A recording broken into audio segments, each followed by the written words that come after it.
Hello, everybody. This is Gary. Today is September 6th, 2021. It's 11:56 a.m. East, Eastern Standard Time in the United States in Rochester, New York. And this is my schizophrenia update for today. Um, First, I'll start out with my own personal situation. The schizophrenia symptoms aren't too bad today. My voices are minimal. I have no paranoia.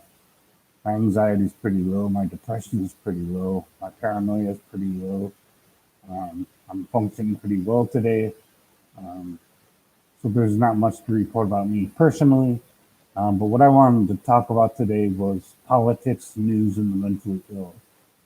It's been my experience that the far left in the United States and the far right do not care about what happens to the mentally ill. The far left seems to believe that they're protecting the civil rights of the mentally ill by keeping them out of mental institutions, and they're happy to allow the mentally ill people to live on the streets using drugs and alcohol, shooting up narcotics, smoking marijuana, drinking alcohol, and being a general nuisance to the public, and sometimes violently um, being a nuisance to the public, all in the name of civil rights. The far right seems to be content with allowing the mentally ill people to languish in jails and prisons because, after all, they committed crimes and deserve to be punished. Never mind that the mentally ill often commit crimes because they don't have medication, they don't have housing, and they don't have proper treatment, and there's not enough hospital beds to take care of them. Right now, in New York State, as most of the United States, the criteria for being hospitalized voluntarily or involuntarily is that you are either suicidal or violent. If you're not one of those two things, you don't get a hospital bed.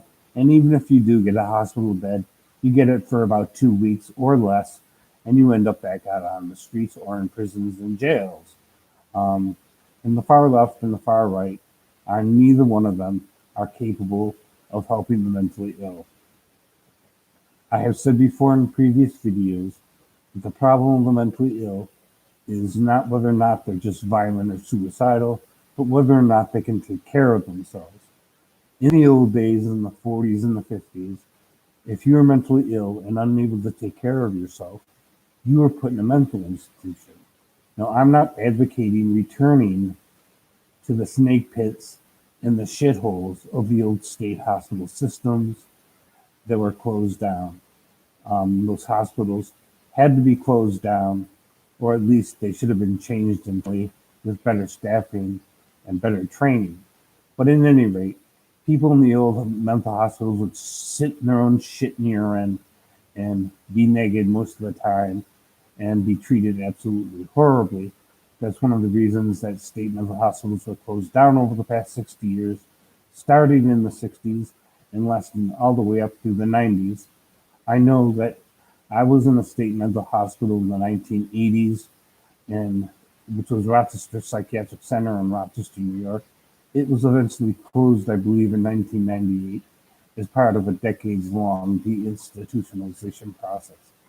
Um, by the 1980s, the state hospital in Rochester, New York really wasn't all that bad. I spent 8 months there. It was better than jail.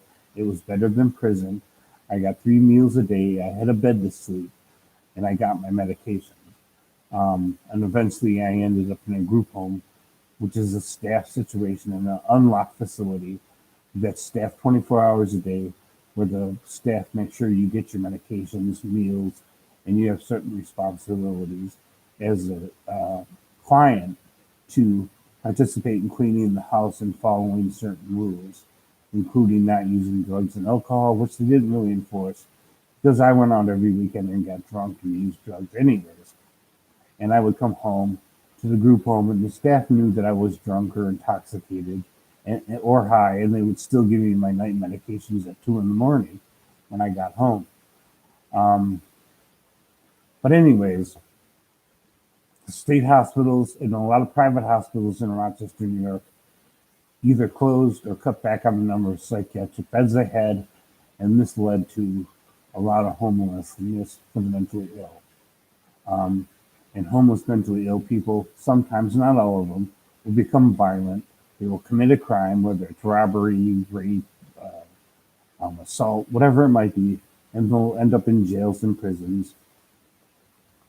And when they get to jails and prisons, because they're so out of control, they will often spend months and years in solitary confinement, which is cruel, unusual punishment, where they will cut themselves, cause blood to be all over the place, sit in their own shit and urine, which is a return to the exact situation of the old state hospitals of the 40s and 50s.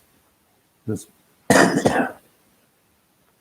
prisons and jails are the new mental asylums, and they're worse than the original state hospitals. They were closed down for the very same reasons. People sitting in their own shit and urine and cutting themselves and making themselves bleed, and in solitary confinement with no real mental health care. And if you're lucky enough not to be in jail or prison, you're homeless and you're shooting up drugs in San Francisco or Sacramento or Los Angeles or New York City, and to a lesser extent, places like Rochester, New York. Um, so you got the left saying they don't want to institutionalize the mentally ill because it violates their civil rights. Um, and then you got the far right say if you commit a crime, whether you're mentally ill or not, you deserve to be in prison. Well, they never would have committed those crimes in the first place if they were in mental hospitals and getting proper medication. Um, so, what's my solution? Well, I'm going to repeat myself. The solution is to rebuild state hospitals on a new model with better training, better staff, better medications, and re-institutionalize the mentally ill who can't take care of themselves, who can't pay their rent, who can't handle their own money, who can't take their own medications on time, on schedule, who can't pay their electric bill, who can't pay their water bill, who can't pay their sewage bill, who can't pay their mortgages, um, and they don't have family that's willing to take care of them, or family who can't take care of them because they're too out of control. Um, People who are mentally ill who can't take care of themselves should be a criteria for hospitalizing them against their will if necessary. I call this process reinstitutionalization. Um, it is a violation of a person's mental health civil rights to allow them to be homeless and to shoot up drugs on the streets of our major cities and our minor cities as well. It is a violation of civil rights to take the mentally ill who should be in treatment and put them in prisons and jails for crimes they wouldn't have committed in the first place if they were in mental hospitals getting proper treatment. So I propose that we need to rebuild mental hospitals, both private and state, preferably private, and spend millions, if not billions, of dollars to do it. Neither the left nor the right seems to be willing to spend the money necessary to help the mentally ill by reinstitutionalizing them. There's not enough community mental health centers to take care of the mentally ill on an outpatient basis. And many mentally ill people are mentally ill for decades at a time. There's no private insurance company that has any mental health coverage that's going to be paying for somebody who's schizophrenic for their treatment for decades. They're not charities. They don't have the money to do that. Um, and most mental hospitals are already financed by Medicare and Medicaid, anyways, for the long term mentally ill. So, since we're already spending billions of dollars on mental health treatment in state prisons and jails and trying to reach out to the homeless on the streets, it's obviously clear that those billions of dollars should be spent on building new hospitals with a new model of new, better trained staff, um, better medications that have developed since the 1940s and 50s. Um, and if we were really concerned about the civil rights of the mentally ill, they would not be homeless or be in jails and in prisons. Um, the far left wants to defund the police. Well, this doesn't help the mentally ill because often If a person is mentally ill and they're violent or suicidal, and instead of the police responding to a call about a mentally ill person being out of control, and instead they send social workers or counselors, that's not going to help the mentally ill. And the potential for violence against the counselor or the social worker that responds to the mental health crisis, the possibility of violence is real and dangerous. Um, to not send the police to mental health calls is a dangerous and stupid thing. Here in Rochester, New York, at least, when I call for a mental health emergency for myself, the police arrive first, then the ambulance, and then the social workers and counselors. That's the way it should be. The police are there to protect people from other people. That's what they do. If you take the police out of the equation, you are causing a big fucking disaster waiting to happen. Um, so defunding the police does not help the mentally ill. It does not help the mentally ill black people. It does not help mentally ill white people. It doesn't help anyone who's mentally ill of any race, religion, creed, or color, or national origin, or sexual orientation, or gender identification, or anything else. The police are not the bad guys. They have to be a part of psychiatric emergency evaluations and response teams. Um, in Rochester, New York, if I call the police, and specifically and especially if I say I'm suicidal or potentially violent to the 911 operator, the police will come first, and the ambulance will refuse to meet with me until the police come to check me down, to make sure I don't have any weapons, to make sure I'm not actually violent, that I'm not actually suicidal, or at least not going to act on it. The police are a necessary part of that process. And to fund the police like the far left wants to do only hurts the mentally ill. Like I said, the far left doesn't care about the mentally ill.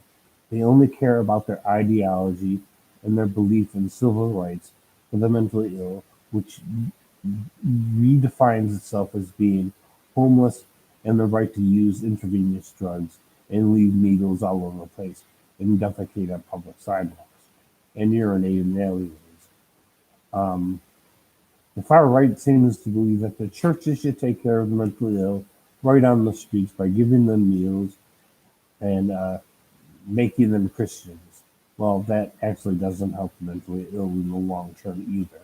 It only supplies them with temporary food and sometimes temporary shelter that lasts a few days at most. It's September. In Rochester, New York, it gets cold as winter comes. As fall comes, it's going to get colder and colder and colder, and the mentally ill who are homeless are going to be facing another nasty winter being outdoors. Luckily, I'm not one of those people, but there are lots of people just outside my apartment building because I live in downtown Rochester. There's going to be a lot of people who are mentally ill who are going to be facing a very nasty winter thanks to the far left and the far right. Um, and for those mentally ill people who serve their time, get released from prisons or jails, well, they end up in homeless shelters that are just as violent and fucked up as the prisons and jails they came from, and so they prefer to be homeless rather than stay in a homeless shelter because homeless shelters can be shitholes. So until we're really willing to spend the money to rebuild hospitals, neither the far right nor the far left is going to do anything to help the mentally ill. Like, comment, share, subscribe, and leave your comments in the comment section.